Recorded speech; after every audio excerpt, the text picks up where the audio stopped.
जनता के द्वारा ही चुन करके आते हैं, जनता के ही पैसों पर उनकी रोज की दिनचर्या होती है। संसद में जनता के ही पैसों से जो खर्च से खाना बनता है वो खाते हैं।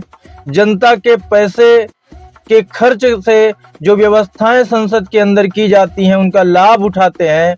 और क्यों? क्योंकि जनता चाहती है कि वो जनता के मुद्दे उठाएं, लेकिन वो ऐसा नहीं करते। वो मुद्दे उठाते हैं अपने चुनावी संघर्ष के, कि कैसे हम चुनाव जीतें। तिकड़मबाजी लगाते हैं, आंदोलन करते हैं केवल इस चीज के लिए कि वो चुनाव कैसे जीतें। जनता की किसे पड़ी है। फिर एक बार संसद का सत्र शुरू हुआ, शीतकालीन सत्र है ये। और जबकि पहले दिन ही पीएम मोदी ने कहा था कि भाई ड्रामेबाजी संसद में मत करना, संसद में काम और डिलीवरी करेंगे काम की, लेकिन विपक्ष मानेगा कैसे? नहीं मानेगा। वही कि एक संसद महोदया डॉगी को लेकर के संसद पहुंचती हैं।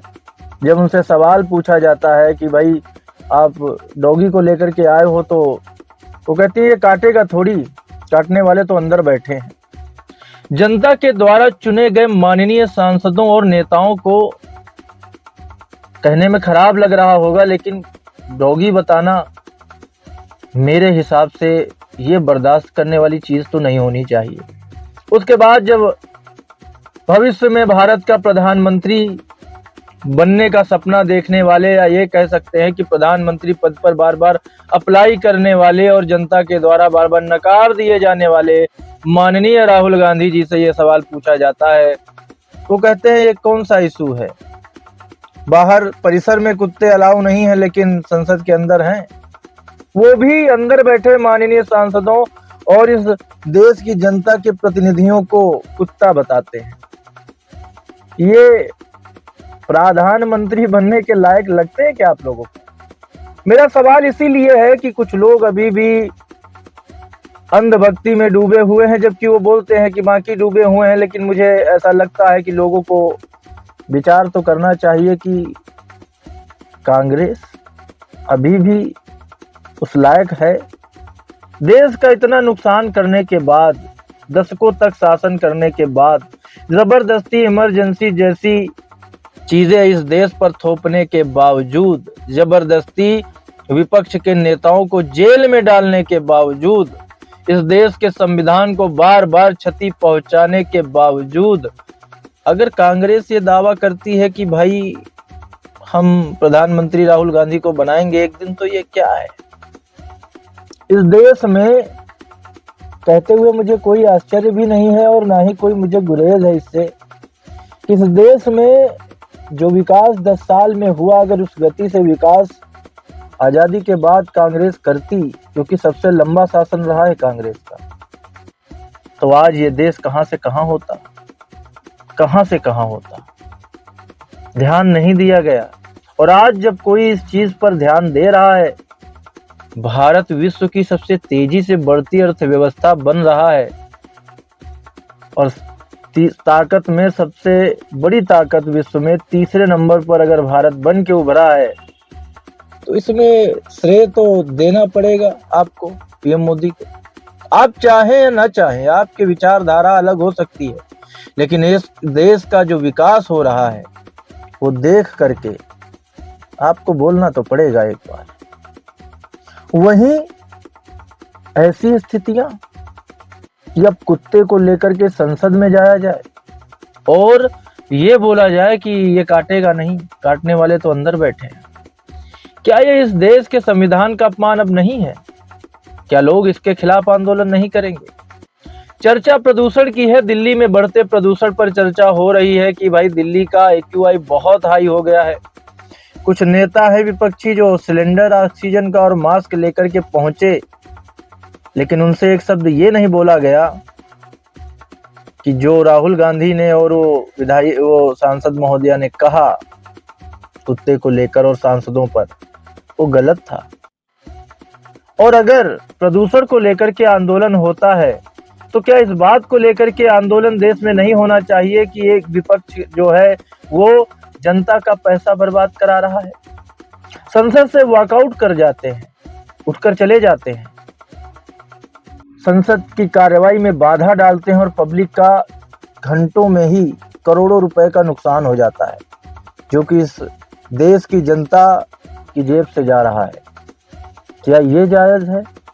आप मुद्दे उठाओ, ठीक है, प्रदूषण बढ़ा है दिल्ली में, कोर्ट भी उस पर सुनवाई कर रहा है और जवाब मांग रहा है सरकार से, और सरकार उस पर काम कर रही है, निष्कर्ष निकालेगी।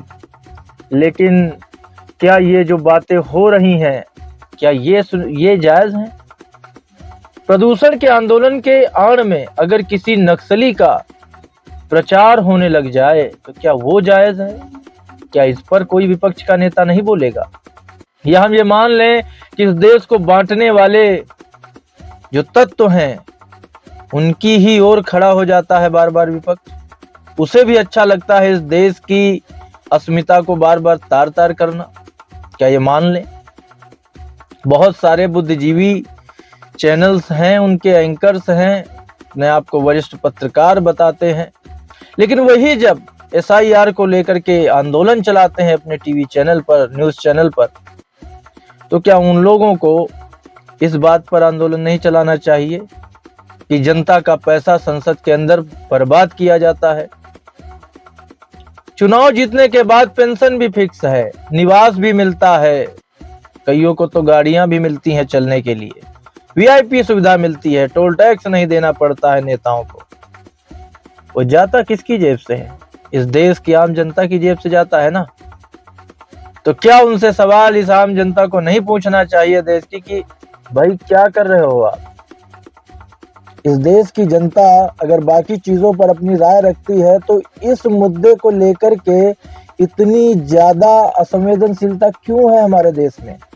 हमारे देश की जनता इन लोगों से यह सवाल क्यों नहीं पूछती कि आपको विपक्ष का नेता बनाया गया या आप विपक्ष में बैठे हैं और आपकी वजह से संसद की कार्यवाही भंग हो रही है, खराब हो रही है और जनता का पैसा बेवजह बर्बाद हो रहा है? क्या यह सवाल जनता को नहीं पूछना चाहिए? इस देश में अगर आवाज नहीं उठाओगे तो ये लोग सुधारने वाले नहीं हैं। इनमें कोई बदलाव ना आया है, ना आगे आने की उम्मीद है। इस देश की जनता को ही ये सुनिश्चित करना होगा कि ऐसे लोग जो संसद में जा करके जनता का पैसा बर्बाद करते हैं और इस देश के संविधान की को भी तार तार कर देते हैं, उनसे सवाल पूछा जाता है तो वो कहते हैं आज की बात करो, जबकि कई दशकों तक कांग्रेस का राज रहा है, उन्होंने राज किया है, कहते हैं कि हम राज करते थे। उनसे सवाल जब पूछा जाता है किसी चीज को लेकर के तो कहते हैं आज की बात करो, और आज कुछ होता है तो उस चीज में शामिल होने से भाग जाते हैं, बाहर निकल जाते हैं। केवल उनको बस इस समय यही सूझ रहा है कि कैसे राहुल गांधी PM बन जाए और पूरे देश में दोबारा से कांग्रेस का शासन हो जाए। दूसरी ओर प्रधानमंत्री, अब नाम देखो ना, उन्होंने PMO का नाम बदला है, कैसे नाम रखे उन्होंने? वो शासन से सेवा की ओर बढ़ रहे हैं और कुछ लोग वापस से शासन के चक्कर में हैं। देश की जनता भली भांति जानती है और इसीलिए उन्होंने सही नेतृत्व चुनने का फैसला किया होगा, उन्हें विकास दिखा होगा ना। लेकिन क्यों एक पार्टी, हम इस देश की जनता का, मेरा यही मुद्दा है आज का, कि संसद के अंदर जहां काम होना चाहिए, करोड़ों रुपए एक दिन में खर्च होते हैं, वो किसकी जेब से जाते हैं? राहुल गांधी की जेब से जाते हैं क्या?